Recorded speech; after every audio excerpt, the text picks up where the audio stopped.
Hi అండి. ఈరోజు కర్రీగా fry అవుతే క్యారెట్ ఫ్రై చేస్తున్నాను. కొంచెం వెరైటీగా చేస్తానండి క్యారెట్ ఫ్రై. పిల్లలు కూడా తినలేని వాళ్ళు కూడా చక్కగా తింటారు. అంటే మనం క్యారెట్ ముక్కలు కట్ చేస్తే వాళ్ళు తినరండి. ఇలా తురుముకుంటే నీట్గానే చక్కగా రైస్లో కలిసిపోయి బాగా తినేస్తారు.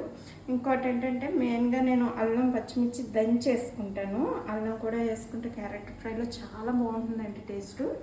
ఇంకా ముందుగా అయితే మూకుడులో ఆయిల్ పోసుకుని ఆయిల్ వేడయ్యాక తాలింపులన్నీ వేసుకుంటాను.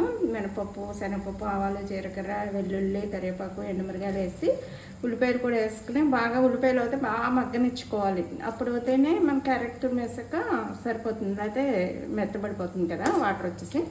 అందుకని అయితే బాగా వేగించుకున్నాను. పసుపు కొంచెం ఉప్పు వేసేసుకుని ఇలా వేగిన దాంట్లో ఈ పచ్చిమిర్చి క్యారెట్ తురుము వేసేసుకోవాలండి. క్యారెట్ కాదు, పచ్చిమిర్చి అల్లం పేస్ట్ అయితే వేసేసుకోవాలి. దంచుకున్నా పర్వాలేదండి, లేకపోతే మిక్సీ పెట్టుకుని పేస్ట్లో వేసుకున్నా కూడా ఓకే, బాగానే ఉంటుంది.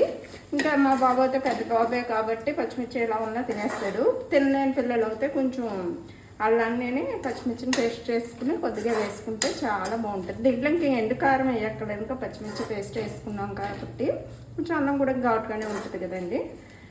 ఇంకా ఇలా ఇది వేగిపోయాక క్యారెట్ తురుము కూడా వేసేసుకోవచ్చు. ఇప్పుడే వేసేసుకుని అన్నీ చక్కగా మూత పెట్టి మగ్గించేసుకుని లాస్ట్లో కొబ్బరి వేసుకుంటే, పచ్చి కొబ్బరి వేసుకుంటే చాలా బాగుంటుందండి క్యారెట్ ఫ్రైలోకి.